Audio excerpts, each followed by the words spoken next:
road trip. We got John and Peyton. And we got Mark. And that's it. 1,000 years later. Alright, DC breakfast. Alright, here we are in DC. We got Noah and Cooper, Andrew and Jack, and Keegan and Mason. And of course Trace and Peyton. What are you guys excited for this trip though? 7 beers. Especially the Orioles game? Yeah. There we go. Yeah. Well. Here we go. We got the whole crew with us. We're about to go up. Woo! Oh, here we go. Look at what you're seeing there too, not just your phone. Oh yeah. Wowzers. Yeah. Proud of it. Look, you got left, Jordan. Pretty sick. Oh, look at your phone. Okay, so much. This celebration's pretty rivals. Maybe I'll do the Iditarod. We're here. The Iditarod. Boom. I don't know the Iditarod mirror. All right, we made it. Alright. We made it. All right, so I'm just going to be straightforward with you guys on this one. I did not, and I should have filmed the Andrew Jackson Memorial by the White House and the White House itself, but at least you get to see the pictures of them and what I took. I don't know, like, this guy over here, he wants us to dance. Yo, say hi, Thatcher. Hi. Yo, is this going on a YouTube video? Probably. Try to zoom in. Go subscribe. Get into it. Okay. Say hi. What is going on? Yep, alright, so I got this little future president Washington, D.C. thing. It kind of looks like a bib on me since it is kind of a little small, but nothing too bad, so yeah. Alright, we're in here with the Civil War stuff. We got, I think, Ulysses S. Grant and Edwin Stanton and Abraham Lincoln. Appomattox. Abraham Lincoln. Got all this. Got some Civil War generals. Got a general. All right, here we go. We got the Potomac River. It's beautiful, beautiful place. Looking over DC. We're at the Kennedy Performing Arts Center, as many of you guys could probably tell. Is that on your YouTube channel? Yep, we got Mark Bruns here. All right, day 2. We got Aiden and John back here. Then they call in like an F-35 for the stuff, not stuff. We got Peyton. Being versatile is being just good at We got Aiden again and John. Oh, say hi, Aiden. Sure. Here we are, guys.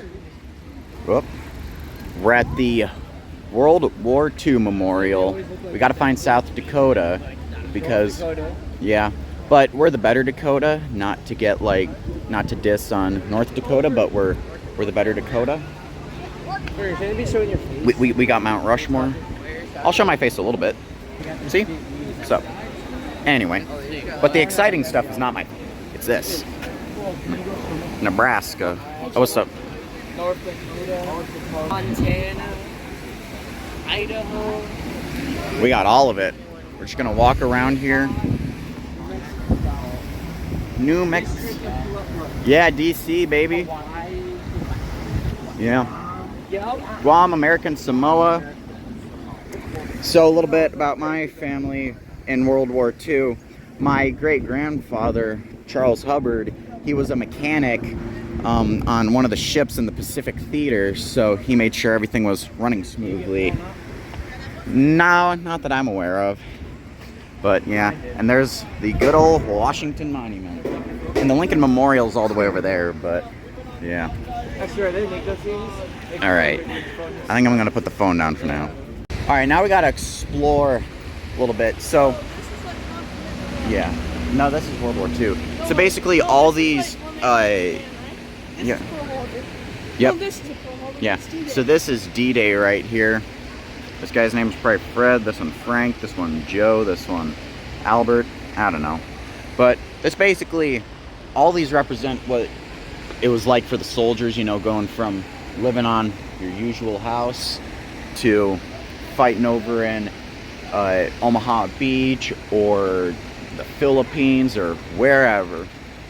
So yeah, and as many of you know, for World War II, The U.S. was able to get involved in 2 theaters, the Atlantic and Pacific, but that was just kind of the nature of what the U.S. was like, especially since we had both the Atlantic and Pacific Oceans on our coast, and we still do. We got to go to the South Dakota one, and the reeds, apparently there's like, I think, oak or something, oak wood, or I don't know. There's also like straw and stuff. Basically, it's supposed to represent the people, the manufacturers, and the farmers who helped out. Here we go. And then we got the South Dakota one. Oh. All right. We got to keep going. Minnesota. And then we got this big dome-looking outfit. Got all this. We got our water in the middle. Got them Texans, Missourians, Mississippians. We got them all. And, you know, it was kind of one of my favorite things about World War I versus World War II. One of my favorite facts is basically in World War I, in World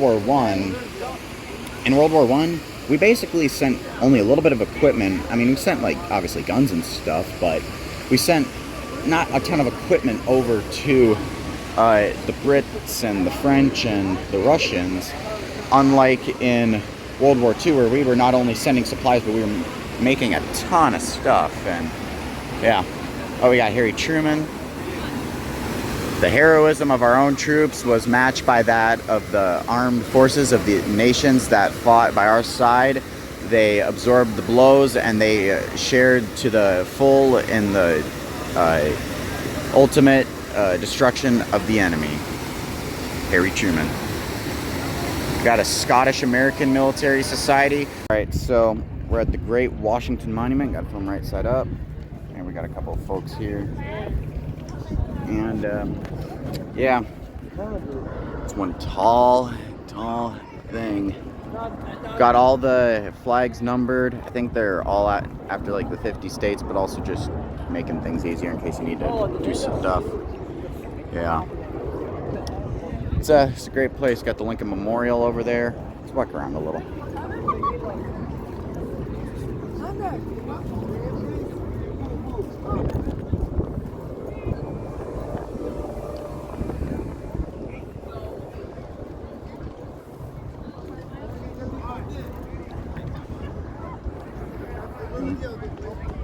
Nothing really much on the other side, but it's one great monument. Crap, people are taking pictures. So one thing, of course, you gotta be careful about is darn near everyone's taking pictures out here. Alrighty, guys, so we are here in the National Archive. Are you vlogging? Yep. Hi, vlog. Look at. You know, I was talking earlier. Why is it Chelsea? We can thank these people for our rights that we have as Americans that we all take for granted. So, yeah. I'll shoot. I'll get back with you guys when I get to the area I need. So we got people like Jefferson, probably Hamilton, I would think. Old General Washington. We got all of them. We got all our founders.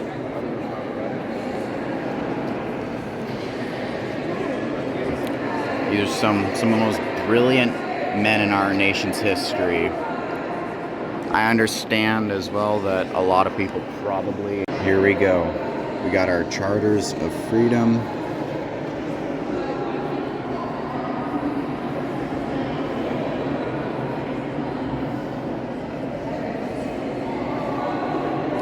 And there's one of my new favorite quotes of Washington. Liberty, when it begins to take root, is a plant of rapid growth. George Washington. There's John Adams over there.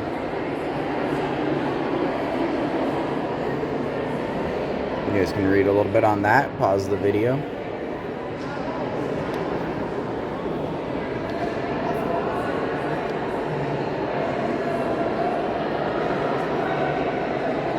And then we got the good old Declaration of Independence over there. Well, I'll go to that here in a minute.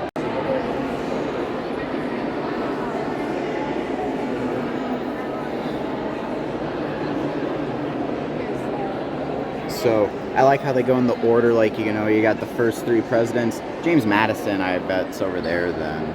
But we got John Adams, one of his quotes there is, "We're in the very midst of a revolution, the most complete, unexpected, and remarkable of any in the history of the nations." Adams, I think you're 100% correct on that one.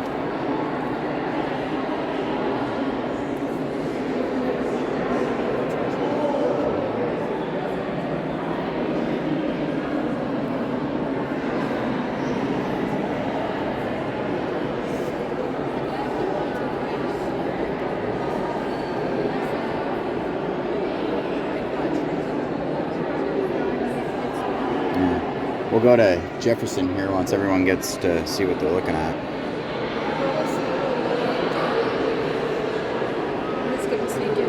Okay. I think we're good.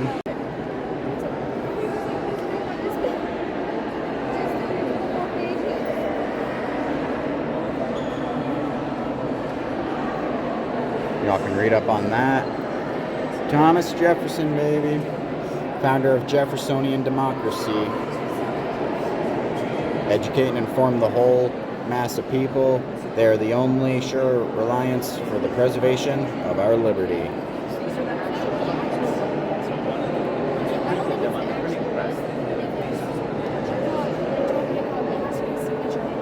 Uncle Sam's birthday, 4th of July, 1776. 142 years, young and strong.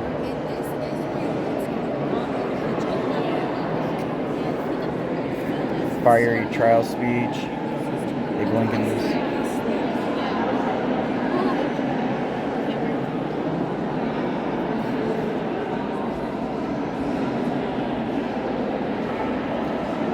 Lincoln, not wrong there. Not wrong and not unreasonable in his beliefs. I mean, for the time, especially here in the South, these are unreasonable beliefs, but even in the North still, but I mean, yeah.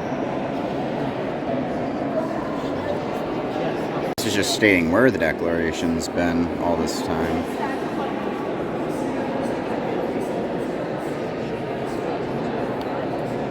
And I guess, I mean, it didn't ever know this, but it traveled quite a bit.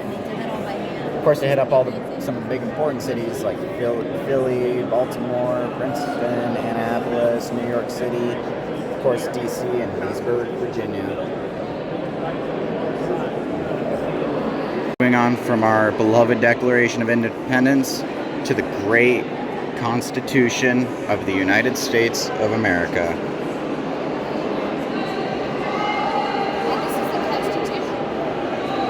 Not sure.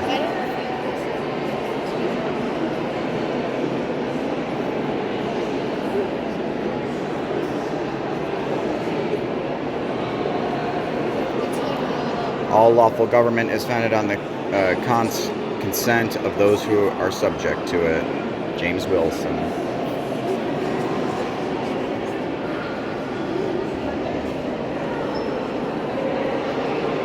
Gouverneur Morris over here. A firm government alone can protect our liberties.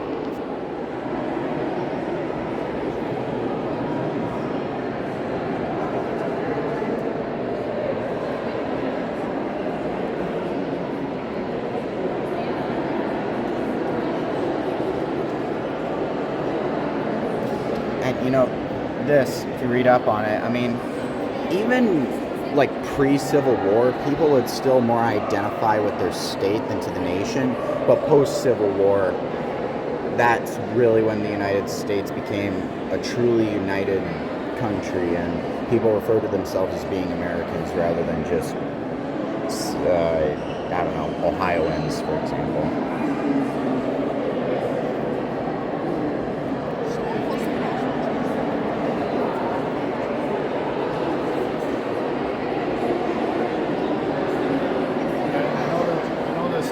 Hey, there's our boy Alex Hamilton. Wrote the Federalist Papers. Here, sir, the people govern.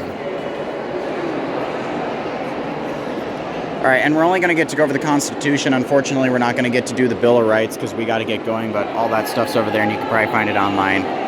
All right, peace out. We're going on to the next location. All right, now we're in the... What's up? We got Andrew. Want to tell them where we are? No, sir. The National African American History Museum. There's literally a thing Yep. outside of Black Panthers. Yeah. Got all this. Got, I guess that might be bricklayer. He was bold. Am I wrong?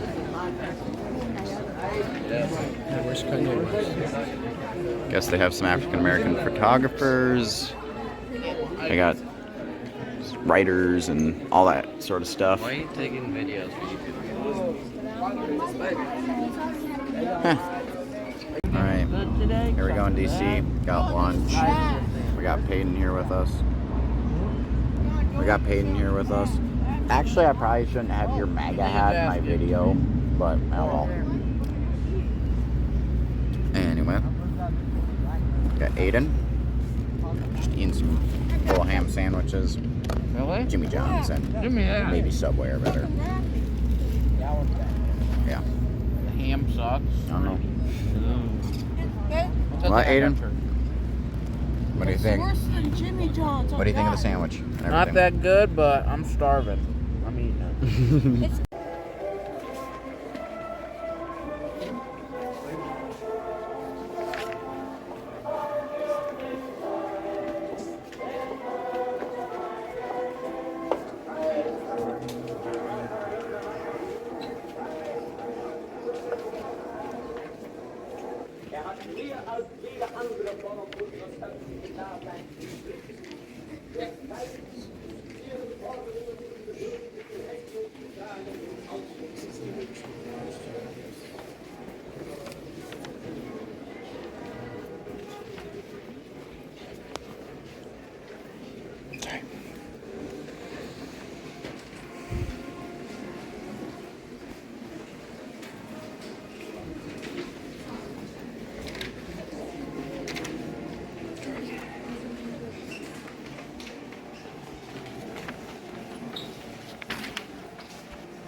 revealing the true menace that was breaking loose in their homes.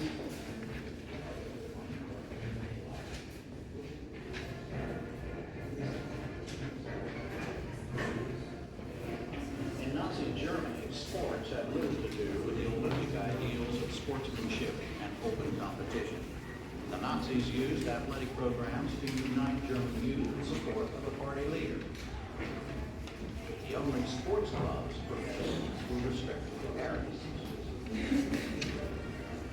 The Olympic Games were scheduled for Berlin before the Nazis came to power. The 1936 Games would become a major opportunity for Nazi propaganda. When teams and thousands of visitors from around the world arrived in Berlin, the Nazi regime could demonstrate that the outside world found them acceptable. The Nazis could influence world opinion by showing a carefully staged managed spectacle. Foreign visitors would see the new Germany as healthy, prosperous, disciplined.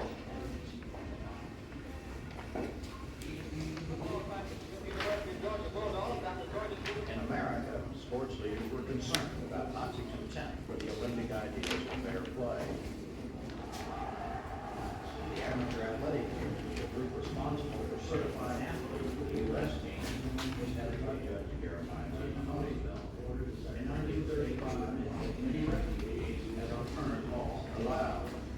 But President Roosevelt never proposed that Congress change the law, and he made no effort to build popular support for U.S. assistance to the refugees. In the spring of 1938, Roosevelt called an international conference in Evian, France, to address the refugee problem. The opening day for action, quick action to help all who suffer persecution in Europe today. But the Evian conference was designed to fail. Roosevelt's invitation to the conference stated that no participating nation would be asked to change its immigration law.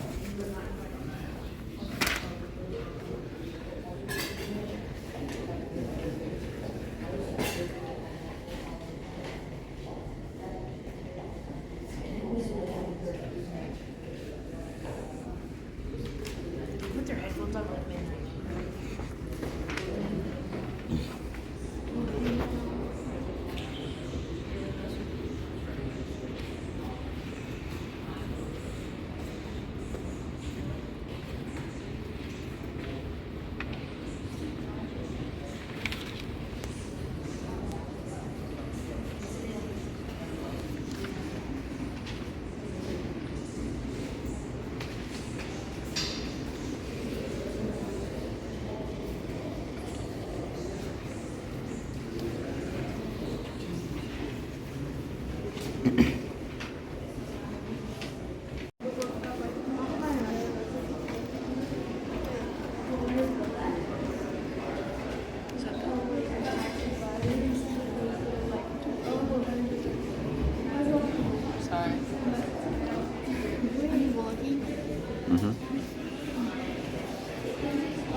Sure.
You can say hi.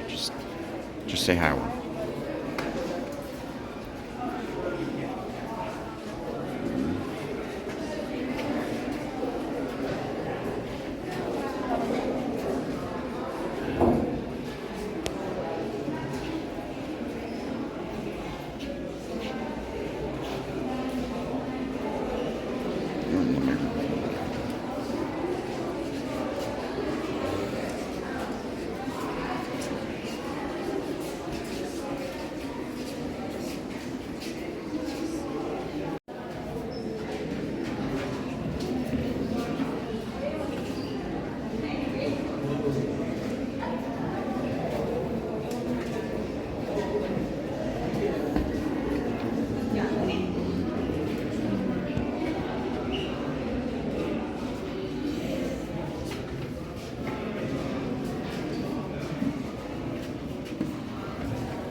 we're here at the Vietnam Memorial. I can't film too much. Let me be in the vlog. Sure. Hey, y'all. Hey guys. Yeah. All right, so this guy right here got to sketch out his name and everything. He's over there, and my grandpa knew this guy. Good friends with him and all that. So, yeah. All right, so this right here is the Nurses Memorial. They got a lot of the Scottish American military stuff. So, yeah.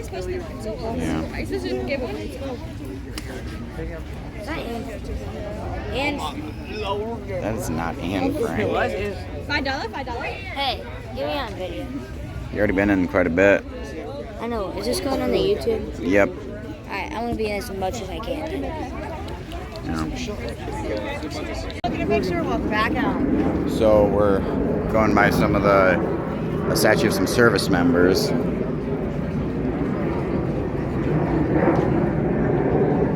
And there goes an airplane, because it's just typical DC stuff, you know.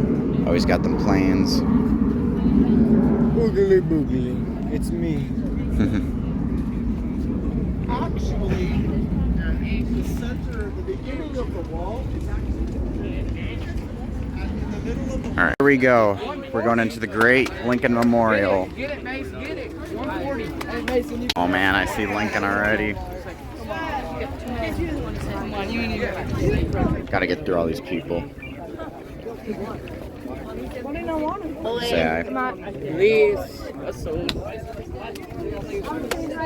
Yeah, do I know you? I have a drink.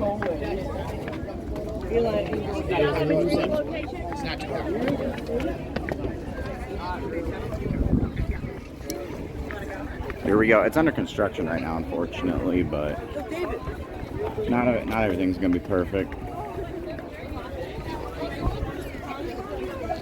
Zoom out a little here for you.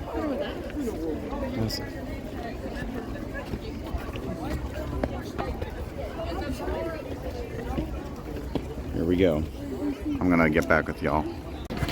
All right, here we go. It's about to get good.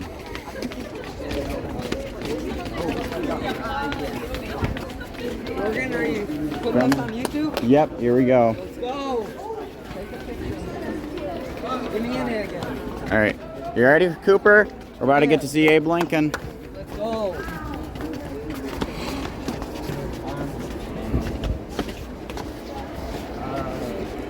Yo, you got me with the pick again? Yes, sir. Hold up.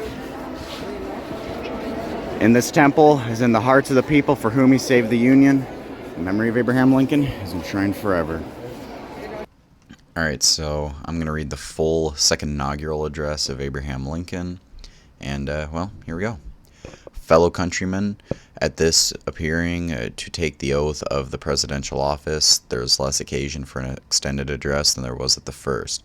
Then a statement, somewhat in detail, of a course to be pursued seemed fitting and proper. Now, at the expiration of 4 years, during which public declarations have been constantly called forth on every point and phase of the great contest which still absorbs the attention and engrosses the energies of the nation, little that is new could be presented. The progress of our arms, upon which all else chiefly depends, is as well known to the public as to myself, and it is, I trust, reasonably satisfactory and encouraging to all. With high hope for the future, no prediction in regard it is ventured. On the occasion corresponding to this 4 years ago, all thoughts were anxiously directed to an impending civil war. All dreaded it, all sought to avert it, while the inaugural address was being delivered from this place, devoted altogether to saving the Union without war. Insurgent agents were in the city seeking to destroy it without war, seeking to dissolve the Union and divide effects by negotiation. Both parties depreciated war, but one of them would make war rather than let the nation survive, and the other would accept war rather than let it perish. And the war came. 1/8 of the whole population were colored slaves, not distributed generally all over the Union, but localized in the southern part of it. These slaves constituted a peculiar and powerful interest. All knew that this interest was, somehow, the cause of the war. To strengthen, perpetuate, and extend this interest was the object for which the insurgents would rend the Union, even by war, while the government claimed no right to do more than to restrict the territorial enlargement of it. Neither party expected the magnitude or the duration which it has already attained. Neither anticipated that the cause of the conflict might cease with, or even before, the conflict itself should cease. Each looked for an easier triumph, and a result less fundamental and astounding. Both read the same Bible and pray to the same God, and each invokes his aid against the other. It may seem strange that any men should dare to ask a just God's assistance in wringing their bread from the sweat of other men's faces, but let us judge not, that we be not judged. The prayers both could not be answered, that neither has been answered fully. The Almighty has his own purposes. Woe unto the world because of offenses, for it must needs be that offenses come. But woe to any that man by whom the offense cometh. If we shall suppose that American slavery is one of those offenses which, in the providence of God, must needs come, but which, having continued through his appointed time, he now wills to remove, and that he gives to both North and South this terrible war, as the woe due to those by whom the offense came, we shall discern therein and any departure from those divine attributes which the believers in a living God always ascribe to him. Fondly do we hope, fervently do we pray, that this mighty scourge of war may speedily pass away. Yet if God wills that it continue until all the wealth piled up by the bondsmen, 250 years of unrequited toil shall be sunk, and until every drop of blood drawn by the lash shall be paid by another drawn with the sword, as was said 3,000 years ago, so it still must be said, the judgments of the Lord are true and righteous altogether. All right, and here's probably the best part, the end. But with malice toward none, with charity for all, with firmness in the right, as God gives us to see the right, let us strive on to finish the work we are in, to bind up the nation's wounds, to care for him who shall have borne the battle, and for his widow and his orphan, to do all which may achieve and cherish a just and lasting peace among ourselves and with all nations. And there we go, second inaugural address.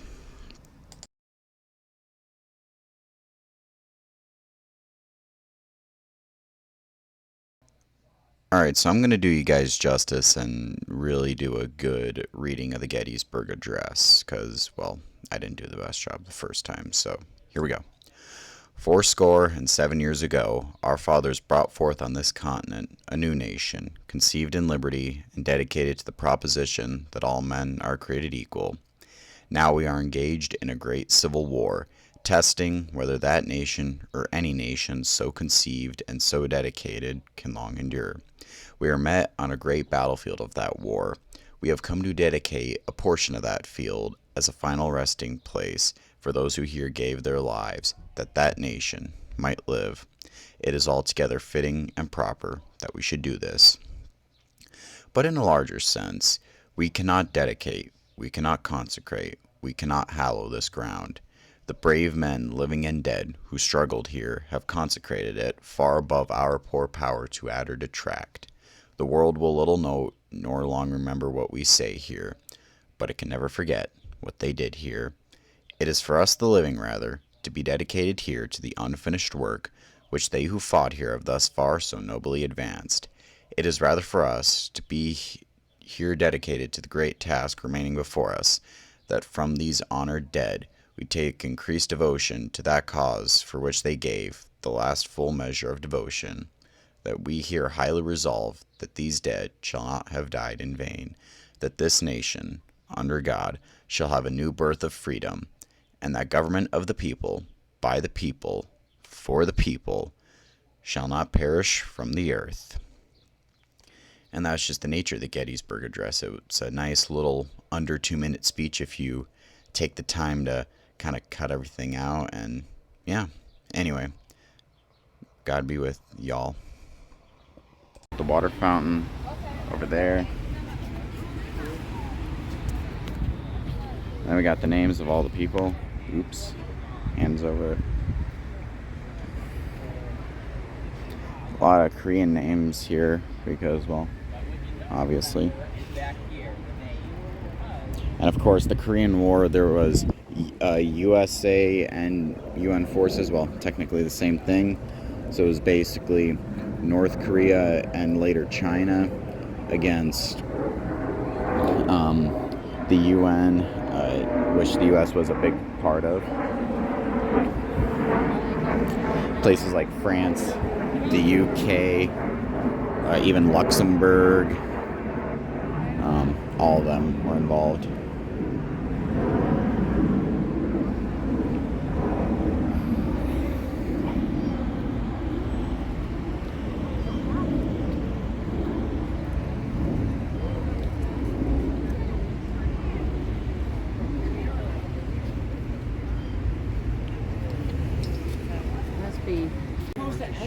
It actually doesn't matter. All right, so we're at the Korean War Memorial, and they got the soldiers over there, and well, they got some right here. They're advancing into the north. I wasn't being looked at by the soldiers. I went. Right here. Their eyes, that you can just see. Ugh. You go all the way back there. That guy right there. This spot. Oh. This spot.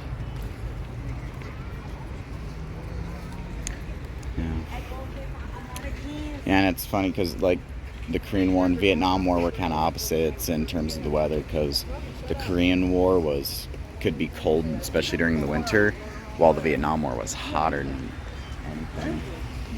Yeah.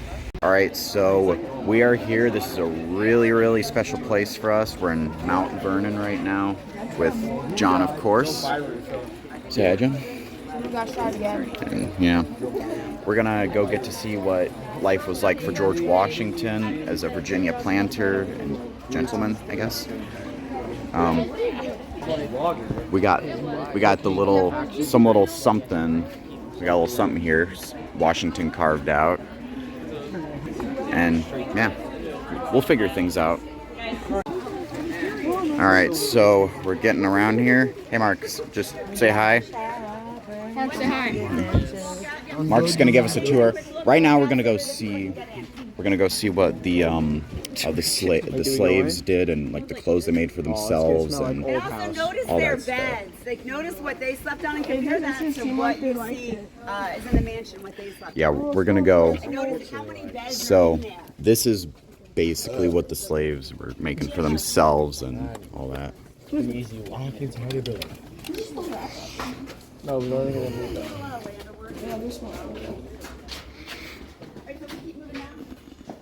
You know, it doesn't smell like old people. It actually smells probably better than a couple. Yeah. Oh, bro, they got fresh steak. Or is that? Oh, it's bacon. Yeah. They got bacon. Bro. So yeah, So they got their bacon. just a minute. Oh, they even got the Barbie. So those were the shoes they wore. Sure. Well, actually, half that sheet. They got those. Look at that. All right, now we're heading into. I'm not sure what this. I'm narrating for a video. All right, I think we're heading into the overseer's headquarters. Nice. All right. Yeah, scaffolding there. They're working, and yeah, nice little site there. Look at all that. If you ever see me holding still for some reason, and on, making it kind of look nice, it's just because I'm getting pictures, and yeah, we're still walking with our crew, and we're doing it. Just really quick, got I want y'all to do what I'm doing, which is just absorb the beautiful view of the Potomac. Yeah. Alright, so we're gonna check out some of Washington's sheep. Yes. Oh wait. So we're at Washington's old tomb. Yeah. But yeah, that's honestly not really the best place in my opinion, but like I don't think anyone is. So yeah, we gotta move it. We're gonna get going and I'll get you back. Here we go. We're here at Washington's newer grave, I guess. I mean, yeah, it's over there. Out here in the middle of the beautiful Virginia forest. So, Mount Vernon Forest. Oh, now we can get a more close-up view. Yep. Stop it!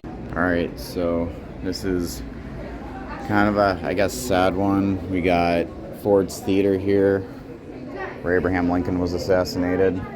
Oh, we got all the oh, nice. We got all the generals of the Army of the Potomac over here. Winfield Scott, Irvin McDowell, McClellan, John Pope, Burnside, Hooker, Meade, and Grant. Now, Grant, I mean, something to keep in mind is that Meade never got removed from command of the Army of the Potomac, so he remained in command of it for the rest of the war. It's just Grant ended up outranking him so he could serve over him, and he traveled with it. I think he was like Lieutenant General. What's up? It's for school, right? Yep. What is this? Gettysburg. What's that?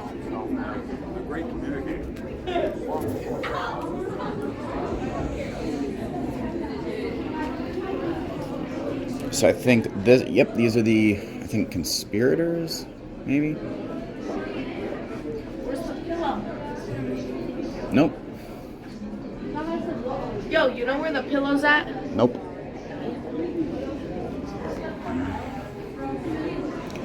President's Day.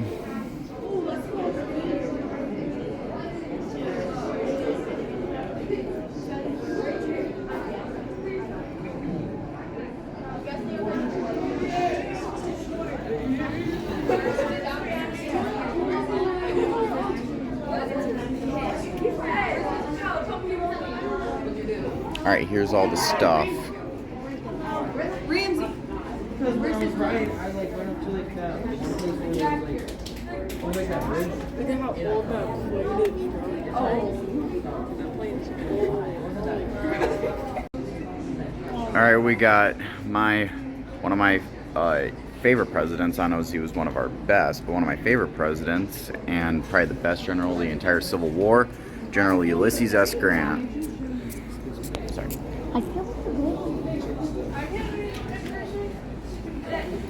And as we go over, we're going over, I think this is basically just kind of the Civil War in order. And then we got quite possibly definitely the worst general of the war, George McClellan.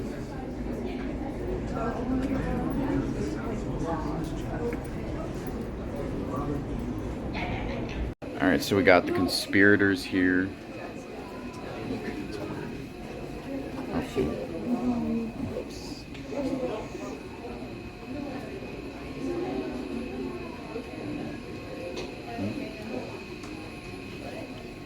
This guy.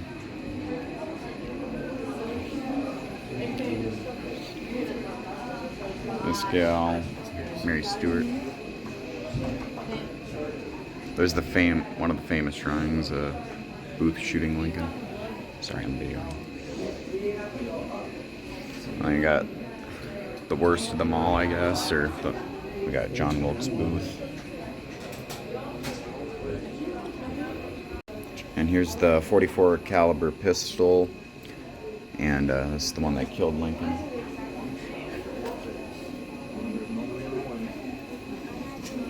I think I got kidnapped. Sorry, Jordan.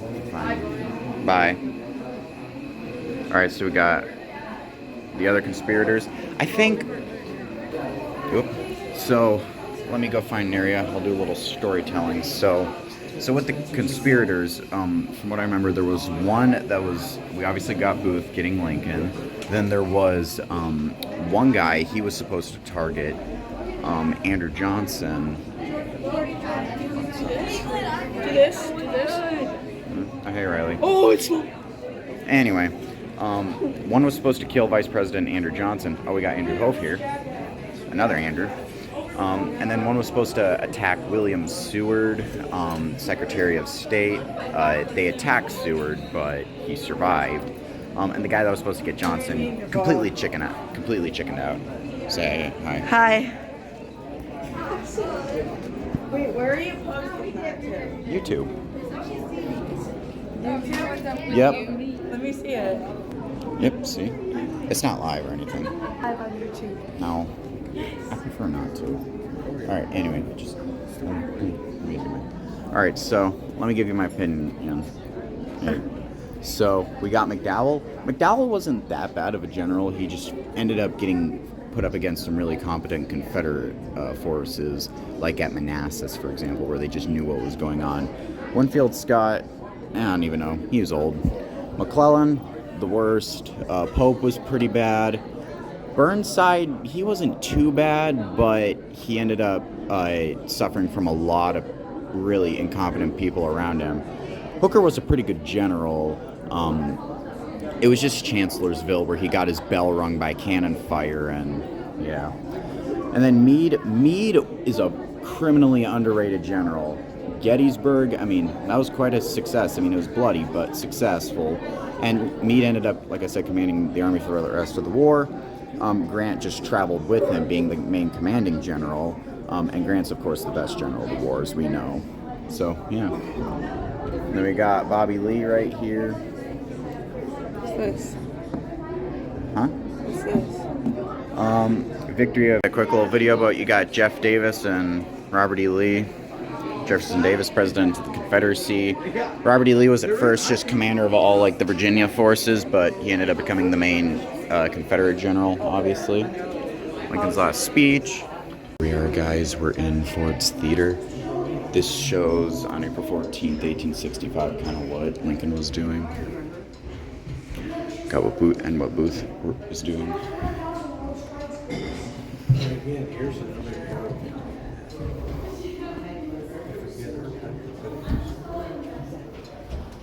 He said meet a parent. Yeah. So I don't know if you know this, but I switched you so much that his inside is just repetitive. All right, here we go. Oh my goodness. Here we go. Tobacco as a crop is very hard on the land. It wears out the soil very quickly. So by the time of the American Revolution, people in Maryland were freeing their enslaved black people, not for benevolent reasons, but because there was no work. Maryland was farmed out. So Maryland actually had the highest. So we're in the Peterson House, which is the house Abraham Lincoln died in. Edmund Stanton, Secretary of War. There's the bed. I think it's the one Lincoln died on. Got some interesting wall designs, I guess. I think that's the bed Abraham Lincoln died in, and the room he was in. Hold up. Let me zoom out. Yeah, I don't have to wait because my camera's dying. Where's the lead in the wall? They're going to put that glass there because someone jumped on that bed. Guys, here's the evolution of humans. We're in the Museum of Natural History.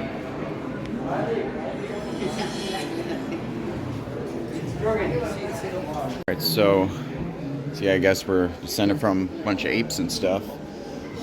Here's one.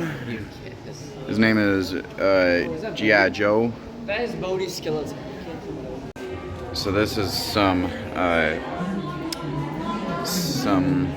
of the Johnson ancestors. Yeah, everyone's ancestor, but this little ape named Lucy, it's, I guess, an ancestor of a lot of humans, if not probably all. Lucy, and yeah.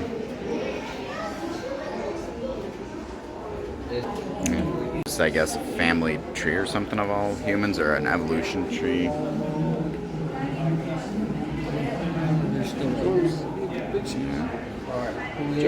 So this is showing up that where we're all like, all humans are generally descended from a small group of, well, humans a long time ago.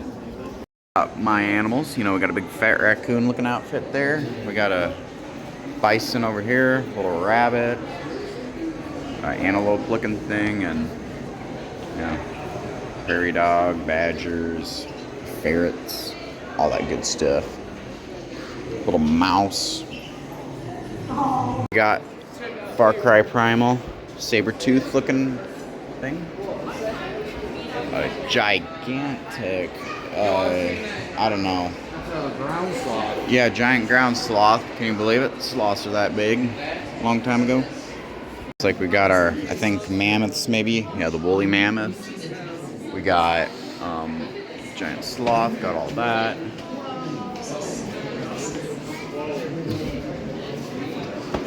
Looks like a lot of things disappeared because of extinction.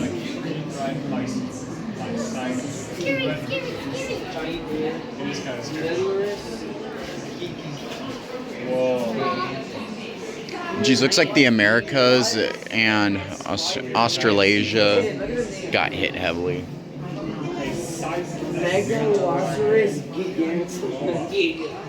Yeah, we got a lot of crazy stuff. Yeah, we got all these things, crocky and all that. And then we got whatever these things are. Here's some historical stuff.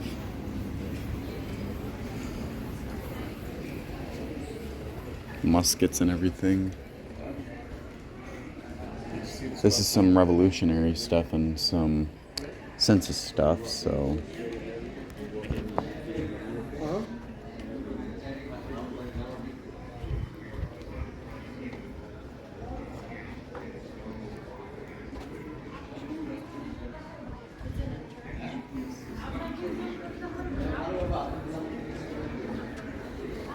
Some African American freedom rights stuff over there. It's basically talking, I think, all this about our freedoms and all that. No. All right, I guess here's some of the more. All right, here we go. So we got the Ku Klux Klan and all that here. So, yeah.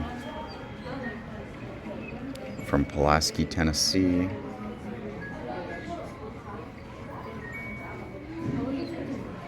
Yeah. We got things like the Statue of Liberty, or an African American woman as the Statue of Liberty, or something like that. Oh, never mind. Or maybe, I don't know. We have to go pretty fast apparently because we only have like an hour here. So I'm kind of rushing through like I did at the one museum, the art. Alright, so we got giant train and all that here, locomotive, all that good stuff. From 1831, nice. Railroad bridges, everything. I lost my friends because they had the idea that, okay, we basically don't have any time to, well, because we're only going to be in here, like I said, for like an hour or whatever, so like we're going through a bunch of the train stuff and Native American stuff, I guess, but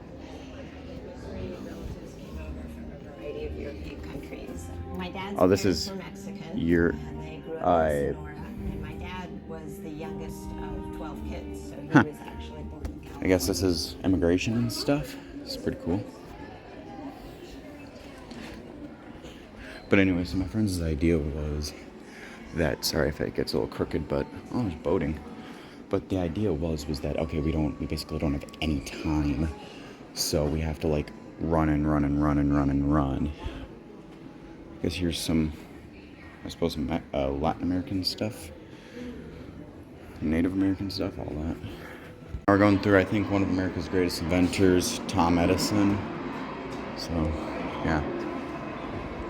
Goes through some of his car inventions and everything, and yeah.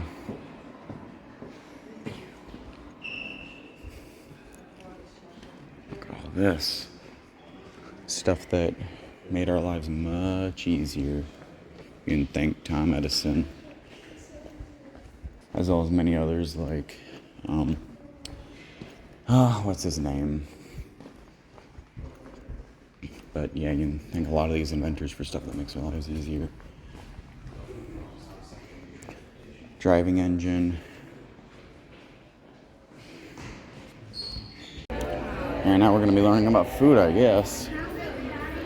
New technologies and cultural innovations and all that, changing the world.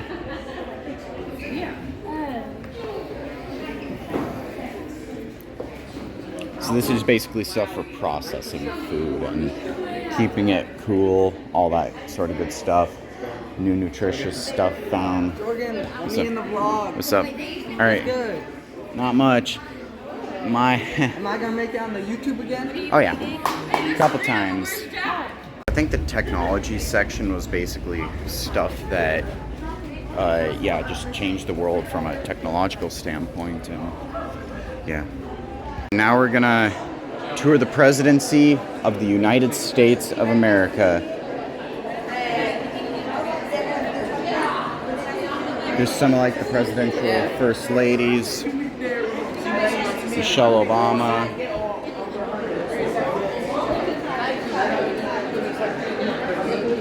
Oops, sorry. Oops, sorry. Alright, so creating the presidency. So yeah, and here's one of the reasons why Washington was definitely probably our best president, was because he set the precedence for the role of President of the United States. So, yeah. We got them all right here, baby. The presidency of the United States is definitely my historical area of expertise. Here's some of the founding fathers, and like here's Washington and all them. Here's every single U.S. president right here, from Washington to the present day.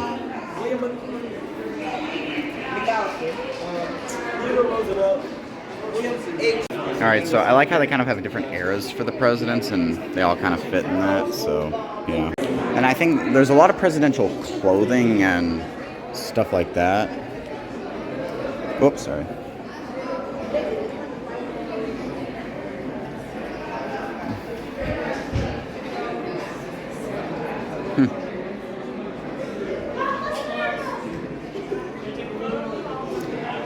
Definitely pretty progressive presidents right there, except for Reagan. The first two I agree with. Not sure about some of those other ones and the way they're ranked.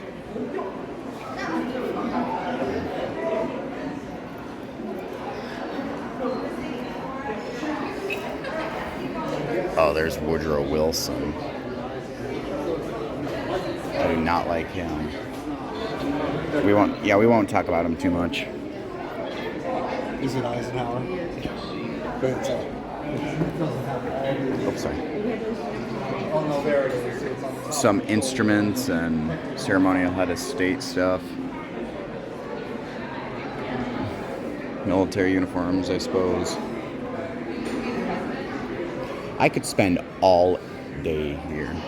Let's just quick run through some things. National leader.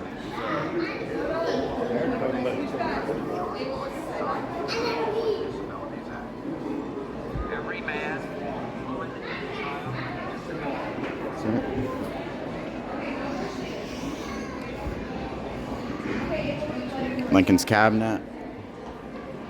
I guess this is talking about the press and what that was like. Oh, Henry Clay.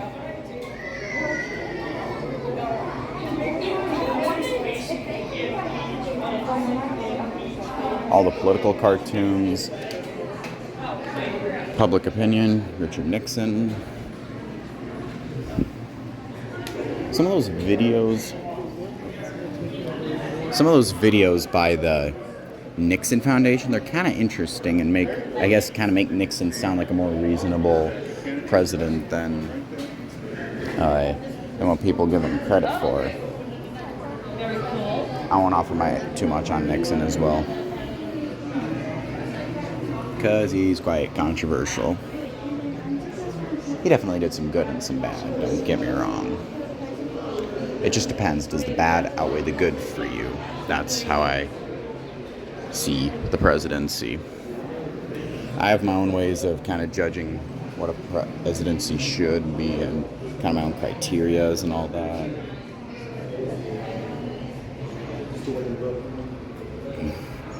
Some movies, I guess.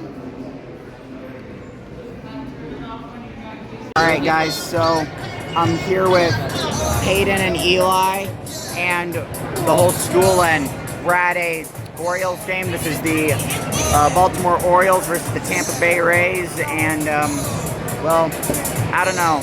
I'm more of a Twins fan, you know, being a East River, South Dakotan, but I mean, I don't know. I decided to root for the Orioles simply because I have quite a bit of heritage in Baltimore, Maryland, and so kind of gotta go with them. Plus, I mean, they've been winning more anyway, so there's that. But not to get too opinionated on it. And like I said, I'm more of a Twins fan, but oh well. Just gonna film a little bit here for you guys.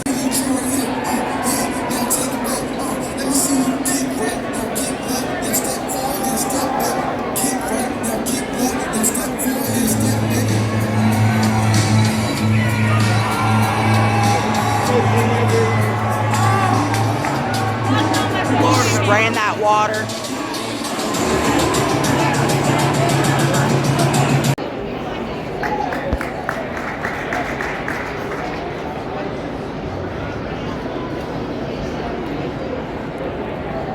Now I usually, for baseball, only really ever watch the highlights just because it's a nice little recap and, yeah.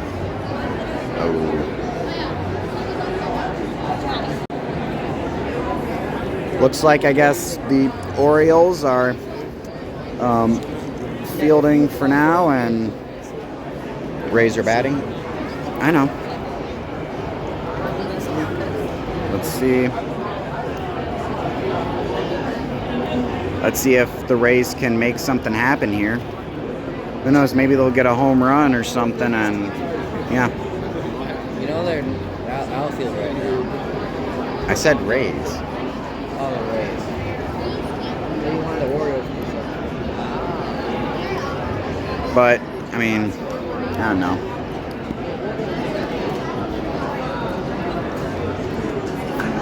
Looks like we got our outfielders. And yeah, ooh, there we go. He's gonna, oh. And he's out. There we go. First out, baby. Good job, Orioles. All right, let's film a little something and see. We're waiting. Yeah, oh, here we go. Oh.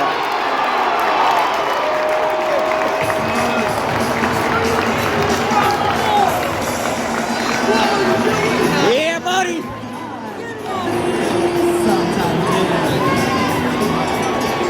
So far, third inning.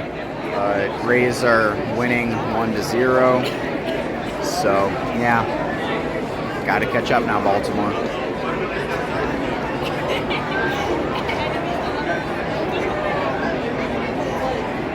There. Oh, there we go.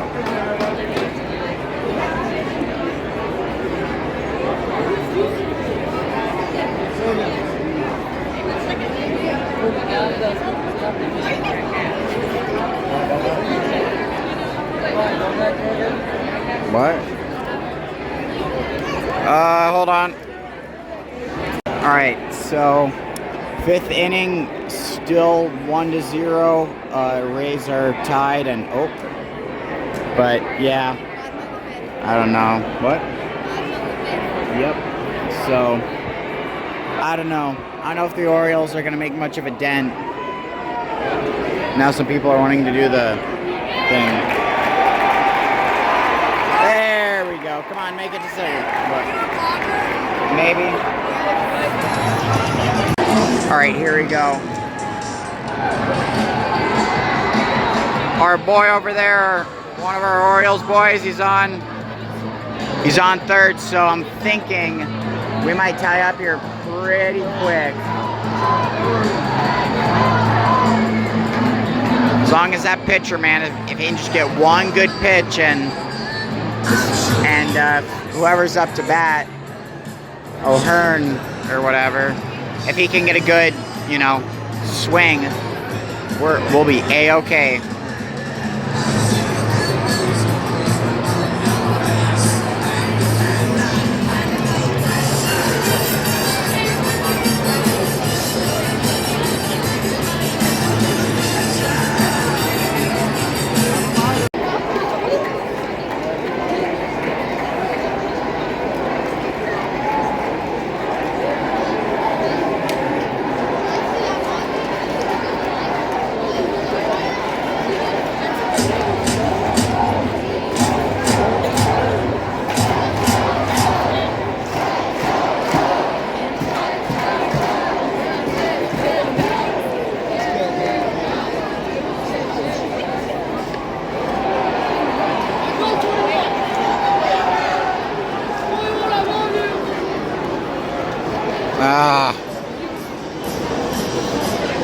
I don't think it counted. Nope, didn't count. Obviously didn't count, so yeah. Here we go.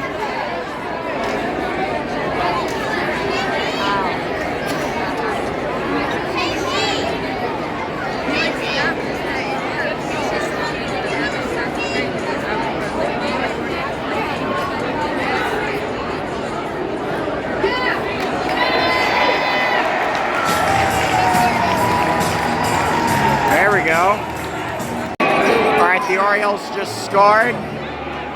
So, yeah. Now it's 1-1, I believe.